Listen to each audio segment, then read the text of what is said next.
Hi and welcome to Toit Fishing. I've got to show you this before we get into this knot testing video. How is this for a result? 86.04% knot strength average over 80 pound braid to 80 pound fluorocarbon leader. Unbelievable. After seeing the surgeon's knot performance before, I was slightly worried going forward with this line to line connections category of our world's strongest knot.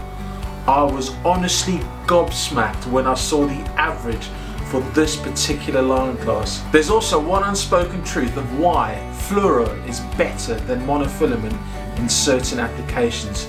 Now, it's not the answer you're expecting, but I'll look into this later on in the video, so stay tuned for that.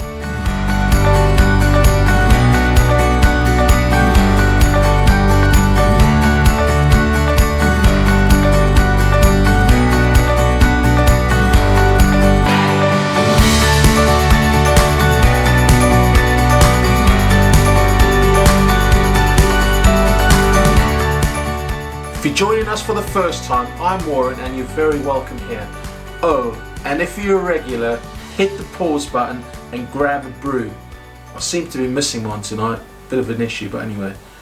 Join me for episode 11 of the world's strongest knot, where we look at which knot is actually the world's strongest knot based upon a ton of testing. I'm going to be honest, just before I started testing this knot, I was slightly concerned we're going to have a similar poor results as we had with the surgeon's knot in certain categories, especially when we have braid line involved.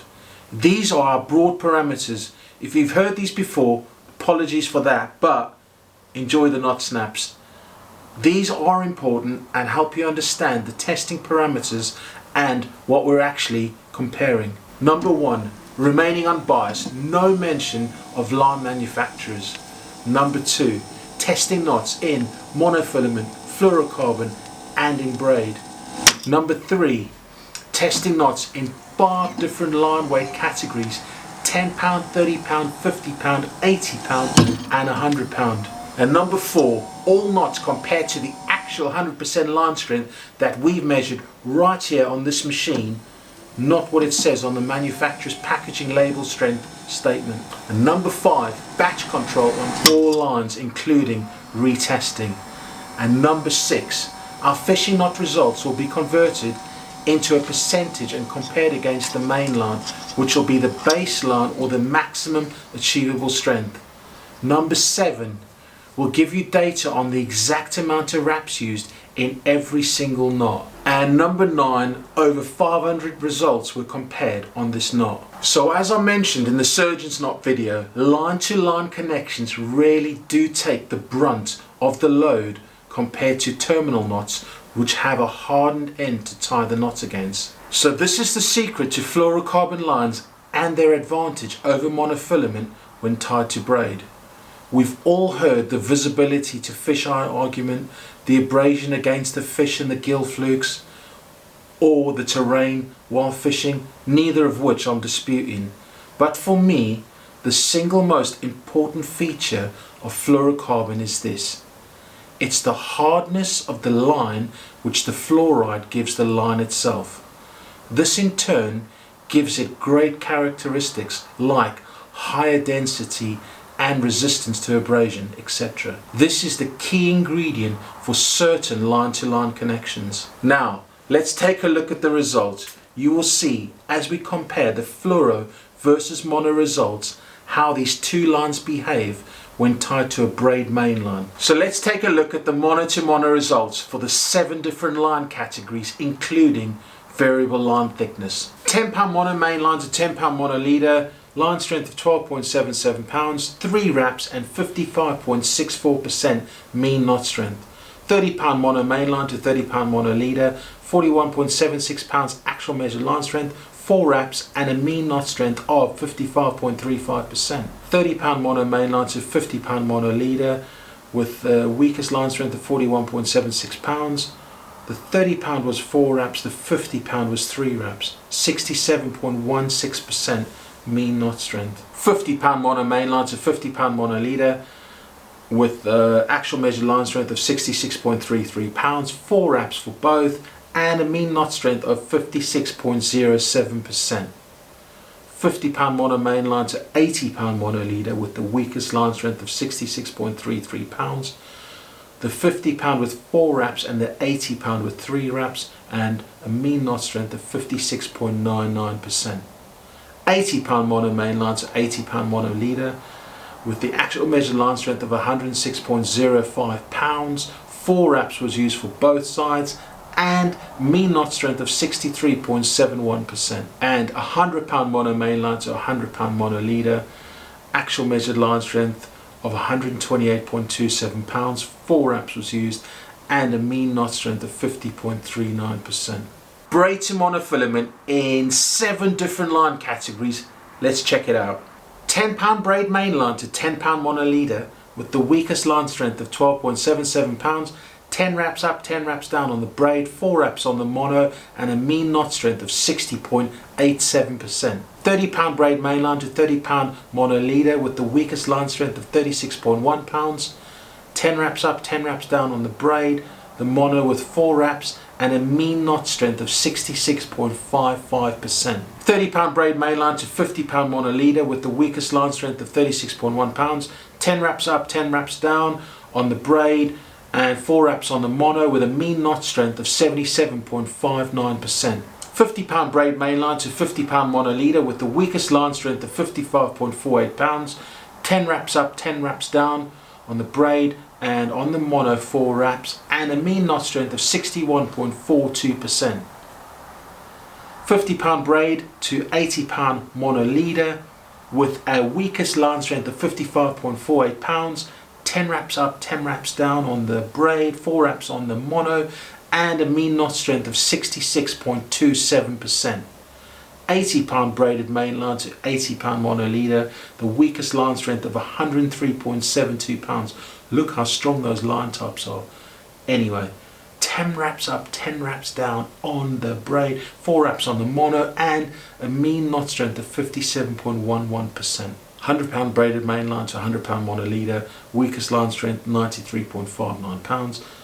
10 wraps up, 10 wraps down on the braid, 4 wraps on the mono, and a mean knot strength of 66.63%.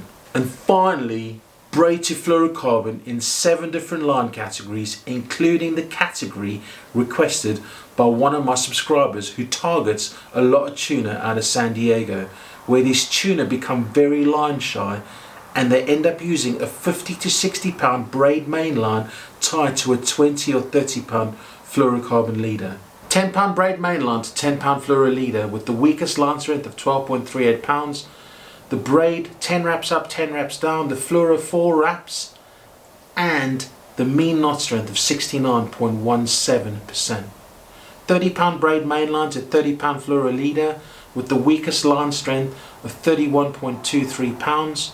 10 wraps up, 10 wraps down, and the fluoro with 4 wraps, 75.63% mean knot strength. 30 pound braid mainline to 50 pound fluoro leader with the weakest line strength of 36.1 pounds.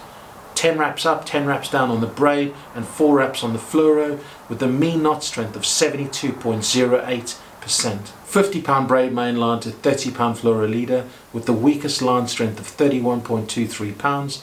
10 wraps up, 10 wraps down on the braid and the fluoro with 4 wraps, and a mean knot strength of 83.00%.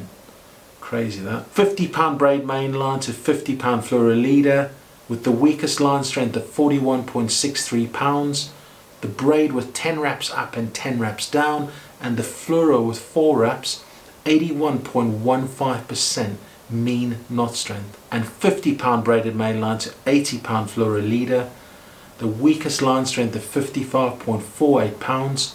10 wraps up, 10 wraps down on the braid, and 4 wraps on the fluoro, 66.04% mean knot strength. 80 pound braided mainline to 80 pound fluoro leader with the weakest line strength of 60.7 pounds. 10 wraps up, 10 wraps down on the braid, and 4 wraps on the fluoro with a massive 86.04% mean knot strength. So yes, it's very evident now on this type of line to line connection. If you compare the mono and the fluoro results when tied to braid, it certainly outperforms on the Fluoro side of things. It's a bit like taking a piece of braid and running it through your fingers and then running it over a wooden ladle. The softer fingers will definitely be cut up before the braid even damages the ladle handle. Much like the softer monofilament really does get sliced by all those hundreds of minute filaments in the braid line. So if you were comparing advantages over Fluoro and mono, this would be the secret sauce. But just remember, it only applies to certain line-to-line connections. Also remember, terminal knots is a whole other ball game, and you're going to have to watch those to see which line is the leader there. It will be interesting to see how Fluoro behaves in, say, the FG knot or the Albright, where the line is clamped by the braid constricting the inner line. Seems like we'll be having a battle of the line-to-line types going forward here, where on one hand you have these actual knots like the uni-to-uni, the blood knot, the surgeon's knot, and on the other hand you have these torsional constricting knots which actually bind up around another line without actually using a knot per se. Okay, so this is one of my favorite bits in the World's Strongest Knot videos, tip of the day. And bear with me, today I've got 6 tips for you. Number 1, when tying your mono to mono, when you tighten a knot, pull and tighten the knot without hesitation. If you stop and start, you may not get the knot moving again to tighten it and then fail to cinch it up correctly. I actually had this knot fail when I was testing wrap counts, and it was failing for this very reason. Number 2, tighten it slowly when doing the knot up. The heat really kills the mono line in both the mono to mono and the mono to braid categories. I actually did a few knots up really quickly with saliva on, and they actually broke a lot easier. Number 3, use a pair of bars or the back of your pliers or a couple of wooden dowels when tightening your knots. If you leave any slack in the knot, this slack will allow the knot to move again later on, and this movement or rubbing internally under a load is really detrimental to the knot. If the braid can move, it'll cut things up. And number 4, for mono and Fluoro, the knot actually struggles to form on thicker lines over 50-pound class when tying to braid mainline, so only use a maximum of 4 wraps. Number 5, when tying braid to Fluoro or mono, I find it a lot easier to tie the braid wraps first, then do the corresponding end. Number 6, overwrapping. Take a look at our clinch knot series where we unpack this term a lot more, but basically you have to overwrap the braid on both variants. If you do 20 wraps and then tuck through, the knot still slips, much like the clinch knot. You need to wrap 10 wraps up and then 10 wraps back down in the same circular motion. Right, the leaderboard, let's take a look. At least this week we have a couple of knots to take a look at. So for mono to mono, the average line strength of the 7 categories is 57.9%. Now that is a massive improvement. Just remember how many wraps and also the tip section earlier on. Right, braid to mono, 65.23%. Now that is better than the surgeon's knot, but not much better. This is going to be an interesting category as we unpack more and more fishing knots. Right, braid to Fluoro, let's take a look. 76.16%. Boom! Now that is a remarkable result and a massive improvement on the surgeon's knot. The hardness element to the Fluoro really does help prevent the braid cutting in on the leader material. As I've said many times, braid line with all its microfibers all woven together creates a real challenge for any knot, especially if it gets a slim chance of movement. Man, I hope you guys enjoyed that episode. Thanks for watching Toit Fishing. If you have any questions or comments or anything you've seen in this video, please comment below. Stay tight and stay toy. Until next time, see you guys and girls, tight linesman. And number 9, over 500 results. And number 9, over 500 results were compared on this knot. Try that again. And number 9,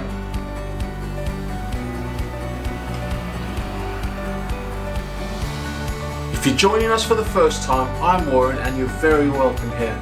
Oh, and if you're a regular, hit the pause button and grab a brew.